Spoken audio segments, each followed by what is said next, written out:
Break के बाद स्वागत है आपका। आप देख रहे हैं कहानी कुर्सी की। अब बात करेंगे उत्तर प्रदेश की, जहां अखिलेश यादव से आज कांग्रेस अध्यक्ष मल्लिकार्जुन खड़गे ने फोन पर बातचीत की। ये बातचीत सीट शेयरिंग को लेकर हुई, क्योंकि अखिलेश यादव ने ट्वीट कर कांग्रेस को 11 सीटें देने पर सहमति बनने की बात कह दी थी, जबकि कांग्रेस इस पर सहमत नहीं है। ऐसे में अब सवाल यह है कि क्या यूपी में भी सीट शेयरिंग पर फाइनल बात नहीं बन पा रही है? क्या अखिलेश के 11 सीटों का ऑफर कांग्रेस को मंजूर नहीं है? अगर ऐसा है तो यूपी में इंडिया अलायंस का क्या फ्यूचर दिख रहा है? बंगाल, बिहार, पंजाब के बाद क्या अब यूपी में भी कांग्रेस और सपा की राहें अलग अलग हो सकती हैं, या कांग्रेस बाकी राज्यों वाली हठ धर्मिता की गलती यूपी में नहीं करेगी? जो बाकी राज्यों में उसे नुकसान हो रहा है, क्या उस नुकसान को देखते हुए कांग्रेस अपनी जिद को छोड़ देगी और 11 सीटों पर सहमति बन जाएगी? क्योंकि अखिलेश ने तो अपनी तरफ से साफ कर दिया है कि वो 11 सीटें कांग्रेस को दे रहे हैं। अब कांग्रेस लगातार बातचीत कर रही है कांग्रेस की तरफ से। हालांकि 11 सीटों के ऑफर पर यह कहा गया कि अभी बात पक्की नहीं हुई है, अच्छे माहौल में बातचीत हो रही है, लेकिन अभी 11 सीटें पर ही हम लड़ेंगे, ये अभी तक पक्का नहीं हो पाया है। समीर जी, यूपी में आपको क्या स्थिति इस इंडिया अलायंस की नजर आ रही है? जो बिहार में हुआ, बंगाल में हुआ, जो पंजाब में हुआ, क्या यूपी में भी वही सब कुछ होने वाला है या कांग्रेस कोई सबक ले सकती है? देखिए, मुझे उत्तर प्रदेश में वही स्थिति नजर आ रही है जो पूरे हिंदुस्तान में इंडिया गठबंधन की नजर आ रही है। एक भी ऐसा राज्य नहीं है जहां इंडिया गठबंधन ये कह सके कि वहां सीटों का डिस्ट्रीब्यूशन हो गया है, दो दलों में सहमति बन गई है और वहां किसी तरह का विवाद नहीं है। आप देख रही बंगाल में ममता बनर्जी ने कह दिया है कि मैं इंडिया गठबंधन में हूं लेकिन चुनाव अलग लड़ूंगी, कांग्रेस को 2 सीटें दे दी बिना पूछे। बिहार में नीतीश कुमार को सबको मालूम है कि वो चले गए, इंडिया गठबंधन से बाहर चले गए। केजरीवाल दिल्ली में सीटें देने को तैयार हैं, अभी इसकी फाइनल बात नहीं हुई कि भगवंत मान ने पंजाब में बोल दिया कि 13 सीटों पर हम चुनाव लड़ेंगे। हेमंत सोरेन से बातचीत नहीं हो पा रही है। झारखंड में हेमंत सोरेन ने कह दिया था कि पिछली बार कांग्रेस को 9 सीटें दी थी, कांग्रेस 1 सीट पे जीती थी, इस बार कांग्रेस को हम 5 से ज्यादा लोकसभा की सीटें देंगे नहीं। अब हेमंत सोरेन कह रहे कि मेरे पास समय नहीं, मैं ईडी में परेशान हूं, बाद में बात करेंगे। उत्तर प्रदेश में अखिलेश ने 11 सीटें बिना कांग्रेस से पूछे दे दिए। जयंत चौधरी के साथ समझौता कर लिया 7 सीटों का। कांग्रेस कह रही है कि उत्तर प्रदेश में हम 11 सीटों पर हम तैयार नहीं है। महाराष्ट्र के अंदर उद्धव ठाकरे के साथ अभी किसी सीटों का डिस्ट्रीब्यूशन हो नहीं पा रहा है कि शरद पवार कितने सीटों पर लड़ेंगे, कांग्रेस कितने सीटों पर लड़ेगी, उद्धव ठाकरे की पार्टी कितने सीटों पर लड़ेगी। मुझे लग रहा है कि आज 7 महीने के बाद भी इंडिया गठबंधन वहीं पर है जहां पर जिस दिन वो बना था उसके वहीं पर स्थिति बनी हुई है। उत्तर प्रदेश में अखिलेश यादव कांग्रेस को बहुत ज्यादा स्पेस देने को तैयार नहीं थे, उसके बाद भी अगर उन्होंने 11 सीटें दी है तो मुझे लगता है कि कांग्रेस मुझे मान लेना चाहिए कि उनकी स्थिति 11 सीटें से ज्यादा लड़ने की ताकत नहीं है। और अखिलेश यादव तो कह रहे हैं कि आप सीट बताइए कि आपके पास कौन सा उम्मीदवार है, अगर उस सीट पर वो उम्मीदवार जीतने की स्थिति में होगा, मेरे सर्वे में अगर फिट बैठा होगा तो मैं आपको सीट दे सकता हूं। कांग्रेस की और बातचीत अभी अखिलेश यादव से चल रही है। मुझे ऐसा लगता है इंडिया गठबंधन में किसी भी राज्य में किसी भी दल का आपसे समझौता नहीं होने वाला है, चाहे वो उत्तर भारत के राज्य हो चाहे दक्षिण भारत के राज्य हो। किसी भी राज्य में भी कोई समझौता नहीं हुआ है। और जिस हिसाब से नीतीश कुमार चले गए, मुझे लग रहा है इंडिया गठबंधन के अंदर आखिरी में ये होगा कि सब दल अपने हिसाब से चुनाव लड़ेंगे और यह गठबंधन धराशायी हो जाएगा। जो केसी त्यागी ने कल कहा था कि इंडिया गठबंधन तार तार हो चुका है, अब इसका कोई अस्तित्व नहीं। मुझे लग रहा है इंडिया गठबंधन का अस्तित्व नहीं है, खत्म हो चुका है। उत्तर प्रदेश के अंदर भी इनका गठबंधन नहीं होगा, मुझे ऐसा लगभग तय लगता है। हर्षवर्धन जी, यूपी तो सबसे महत्वपूर्ण राज्य है, सबसे बड़ा राज्य है। लोकसभा चुनावों के नतीजों को देखते हुए या लोकसभा की सीटों को देखते हुए सबसे बड़ा राज्य यूपी है। ऐसे में कांग्रेस क्या ये गलती अफोर्ड कर सकती है? बाकी राज्यों में तो चलिए ठीक है, आपकी बात नहीं बन पा रही है, लेकिन यूपी में क्या अखिलेश के बिना कांग्रेस कोई कमाल कर पाएगी? नहीं, ये सवाल यूं होना चाहिए प्राची जी कि क्या मायावती अलग रहेंगी और ये गठबंधन किसी तरह से भी कोई प्रभाव छोड़ पाएगा? और मायावती तो अब लगभग साफ साफ कह चुकी है ना कि हम इस गठजोड़ में नहीं रहने वाले। उनको मनाने की कोई कोशिश नहीं हो रही है। अखिलेश यादव अपने से कह रहे हैं कि हम 11 सीटें दे रहे हैं। और तो और जिन जयंत चौधरी की स्थिति कुछ जिलों में कुछ सीटों के अलावा है नहीं, वो भी कह रहे हैं कि 7 में हम खुश नहीं हैं, हमें और दे दो भाई। तो अगर कोई अपनी, जिसको हम कहते हैं ना कि हम अपने आप को तो अपनी तो ताकत समझ लेना, इस गठजोड़ में सबको लगता है कि मान लीजिए बिल्ली के भाग से छींका फूटे तो हम ही वो बिल्ली हो जो पूरा मक्खन और दूध चुरा के ले चले जाएं। ये संकट है इस गठजोड़ का सबसे बड़ा। कांग्रेस पार्टी को पता नहीं है कि आप अमेठी रायबरेली बचाने की स्थिति में भी हैं या नहीं है। और अगर सचमुच अखिलेश यादव नहीं साथ में होंगे तो क्या अमेठी और रायबरेली बचेगी? अमेठी पहले ही जा चुकी है, क्या राहुल गांधी साहस कर पाएंगे? और उत्तर प्रदेश को लेकर भारतीय जनता पार्टी की रणनीति बड़ी स्पष्ट है। उसको दिख रहा है कि हम 49% से ऊपर के मतदाता समूह के साथ खड़े हैं। उसके अलावा ओम प्रकाश राजभर को हम साथ लाने में कामयाब हो गए हैं। उसके अलावा जयंत चौधरी के साथ भी वो बात कर रहे हैं, अलग अलग नेताओं के जरिए, जो जयंत चौधरी के बहुत नजदीकी लोग हैं उनके जरिए भारतीय जनता पार्टी के कुछ एक नेताओं की जो पश्चिमी उत्तर प्रदेश से हैं उनसे बातचीत भी हो रही है। अब ऐसे में अगर कांग्रेस पार्टी, अखिलेश यादव और सारे लोग बैठकर एक समझौता नहीं कर पा रहे हैं तो उत्तर प्रदेश में भारतीय जनता पार्टी को 2014 दोहराने से कोई रोक नहीं सकता है। ये गठजोड़ फिर अंत में कहेगा कि ईवीएम हैक हो गई, ये मतदान यहां से यहां हो गया, वोटर लिस्ट में ये हो गया, इस तरह के बहाने खोजने पड़ेंगे। आप अपनी तैयारी करेंगे नहीं और फिर बहाना खोजते हैं तो जनता को भी लगता है यार मजाक क्यों कर रहे हो, लोकतंत्र में इतना भी ठीक नहीं मजाक करना। देखिए, ये तैयारी तो आधी अधूरी नजर आती है। एक तरफ राम लहर का पूरा माइलेज लेने की कोशिश बीजेपी कर रही है और ये राम लहर सबसे ज्यादा उत्तर प्रदेश में ही नजर आ रही है। उत्तर प्रदेश में इसका फायदा होगा और इन सबके बीच ये तय नहीं कर पा रहा है गठबंधन की कितनी सीटों पर किसे लड़ना है। इन सबके बीच क्या राहुल जी ऐसा संभव है कि अखिलेश यादव इस गठबंधन से आउट हो सकते हैं? अखिलेश यादव भी कुछ ऐसा फैसला ले सकते हैं जो नीतीश ले चुके हैं, जो केजरीवाल ले चुके हैं, जो ममता बनर्जी ले चुकी है। देखिए, कांग्रेस जो है वो 11 सीटों से संतुष्ट है नहीं जो अखिलेश यादव उनको दे रहे हैं। अखिलेश यादव 11 सीटों से ज़्यादा उनको देना नहीं चाहते हैं।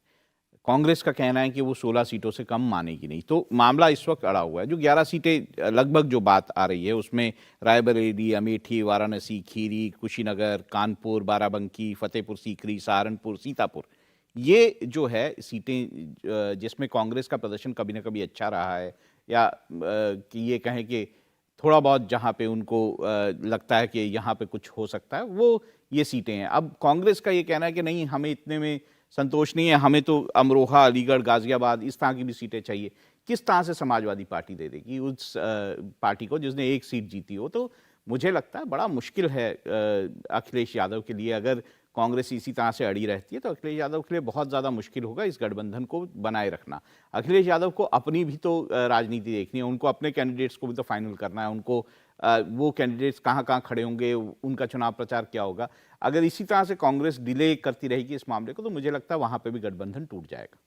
और अखिलेश यादव भी सबसे पहले थे जो ये कह रहे थे कि देखिए जल्दी से जल्दी सीट शेयरिंग पर बात कर लीजिए, जल्दी से जल्दी फॉर्मूला तय कर लीजिए। अभी फोन पर बात कर रहे हैं मल्लिकार्जुन खड़गे, लेकिन कोई रास्ता निकल पाएगा ये तो कम से कम नजर नहीं आ रहा है। और ये सिर्फ बात यूपी तक सीमित नहीं है। लोकसभा चुनाव में सीट शेयरिंग पर इंडिया अलायंस में जो तकरार है वो लगातार बढ़ती जा रही है। सीट शेयरिंग की गुत्थी सुलझने की जगह उलझती जा रही है। दिल्ली के सीएम अरविंद केजरीवाल ने हरियाणा में विधानसभा चुनाव अकेले लड़ने का ऐलान कर दिया है। जींद की रैली में केजरीवाल ने कहा कि लोकसभा में इंडिया से सीट शेयरिंग करेंगे, लेकिन हरियाणा विधानसभा की सभी 90 सीटों पर आप अकेले मैदान में उतरेगी। दूसरी तरफ पंजाब में लोकसभा चुनाव भी अकेले दम पर लड़ने की बात भगवंत मान ने एक बार फिर से दोहरा दी है। लोकसभा के चुनाव में आप सब लोग जानते हैं किस तरह से इंडिया गठबंधन बना है। इंडिया गठबंधन में जो भी हमारा वो होगा, उनके साथ सहमति होगी, उसके हिसाब से हम चुनाव लड़ेंगे। विधानसभा चुनाव 90 की 90 सीटों के ऊपर आम आदमी पार्टी अकेले लड़ेगी। विधानसभा चुनाव सरकार बनाने के लिए लड़ेंगे। अब ये नहीं है, तो बड़ा दुख होता है, इधर भी आम आदमी पार्टी की सरकार, इधर भी आम आदमी पार्टी की सरकार, तो बीच वालों ने क्या कसूर करा? आपके हाथ में है, बटन दबा के इस बार हरियाणा में भी आम आदमी पार्टी की सरकार बनाना। अक्टूबर में चुनाव है, अक्टूबर के चुनाव में 90 की 90 सीटों के ऊपर आम आदमी पार्टी चुनाव लड़ेगी और आम आदमी पार्टी की सरकार बनेगी, ऐसा मुझे पूरा विश्वास है। मान साहब, राजधानी चंडीगढ़ में तो अलायंस हो गया है आम आदमी पार्टी और कांग्रेस का इलेक्शन के लिए, तो पंजाब में आप बोल रहे हैं कि 13 की 13 सीटें, राजधानी में तो अलायंस हो गया तो 14 कर लो। सर, मतलब क्लियर है कि कांग्रेस के साथ नहीं जा रहे। तो पंजाब की पिक्चर तो एकदम क्लियर है, बार बार पूछा जा रहा है, तब भी भगवंत मान यही कह रहे हैं कि हम तो 13 की 13 सीटों पर लड़ेंगे। हरियाणा में जब बात आ रही है तो गठबंधन की बात तो अरविंद केजरीवाल कर रहे हैं, लेकिन विधानसभा में अकेले जाने की बात कर रहे हैं। तो क्या ये कोई प्रेशर पॉलिटिक्स की ट्रिक्स अपनाने की कोशिश कर रहे हैं हर्षवर्धन जी केजरीवाल राहुल गांधी पर, कांग्रेस पर, या वो भी एग्जिट लेना चाहते हैं? नहीं, मुझे लगता है कि अगर ये दबाव की रणनीति है और ये रणनीति अब जनवरी ये बीत रहा है, अभी तक ये दबाव की रणनीति में अगर मित्रों के साथ, साथियों के साथ, इसका मतलब कम से कम मित्र तो नहीं है। और लोकतंत्र में किसी भी मतदाता पर, किसी भी समूह पर भरोसा बनाना और अपने वाले मतदाता को दूसरे वाले के साथ एक विश्वास की एक ऐसी जमीन तैयार करना बड़ा कठिन काम होता है, मुश्किल होता है।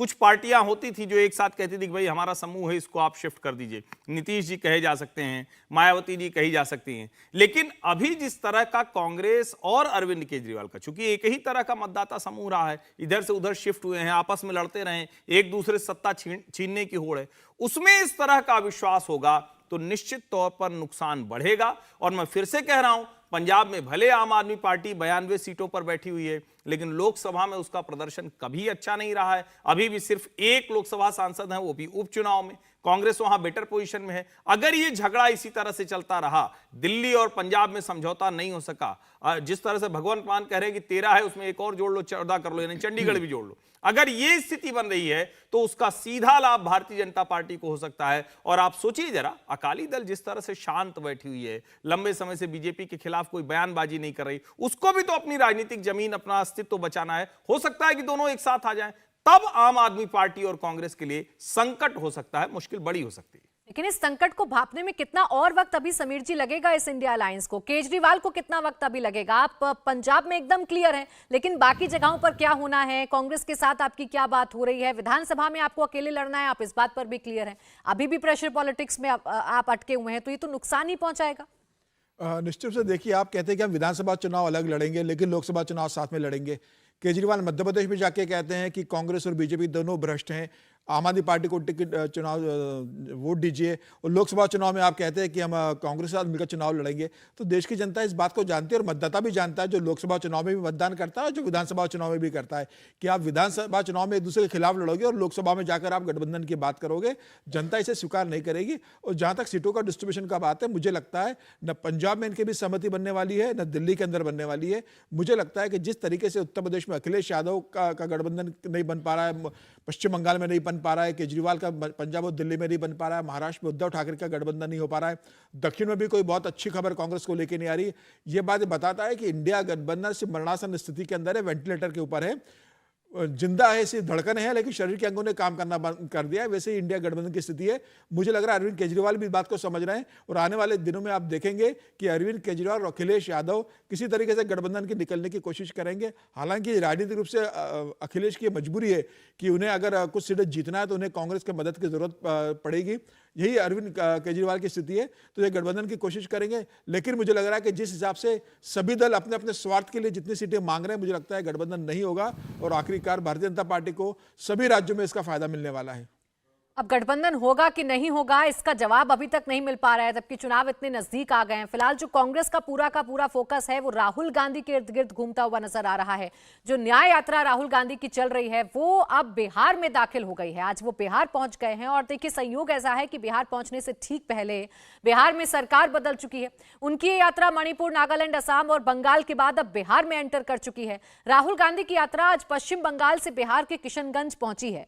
वो अगले 2 दिनों तक बिहार में रहेंगे। उनकी यात्रा का पूरा फोकस बिहार के सीमांचल का इलाका है, जहां से उनके एक सांसद और 5 विधायक हैं। राहुल गांधी कल यानी 30 जनवरी को पूर्णिया में जनसभा को संबोधित करेंगे। कांग्रेस पार्टी राहुल गांधी की इस यात्रा के जरिए लोकसभा की 4 सीट किशनगंज, अररिया, पूर्णिया और कटिहार को कवर करने की कोशिश कर रही है। राहुल गांधी की बिहार में एंट्री से पहले ही एक बड़ा झटका लग चुका है। बिहार में महागठबंधन की सरकार गिर चुकी है। ऐसे में राहुल गांधी के साथ बिहार में भी बड़ी मुसीबत खड़ी हो गई है। 4 लोकसभा सीटों को कवर करने की कोशिश की जा रही है, जिसमें से किशनगंज एक ऐसी सीट है जहां कांग्रेस के सांसद हैं, यानी जो कांग्रेस ने ये एक सीट जीती थी। बिहार ही नहीं, राहुल गांधी की यात्रा जैसे ही असम पहुंची थी, उनकी मुश्किलें वहां पर भी बढ़ी थी। असम में राहुल गांधी और उनके समर्थकों पर मुकदमा दर्ज हो गया था। उन पर कानून व्यवस्था तोड़ने का आरोप लगा था। तो वहीं जब यात्रा असम से बंगाल पहुंचने वाली थी, तब बंगाल की मुख्यमंत्री ममता बनर्जी ने एकला चलो की नीति अपना ली थी।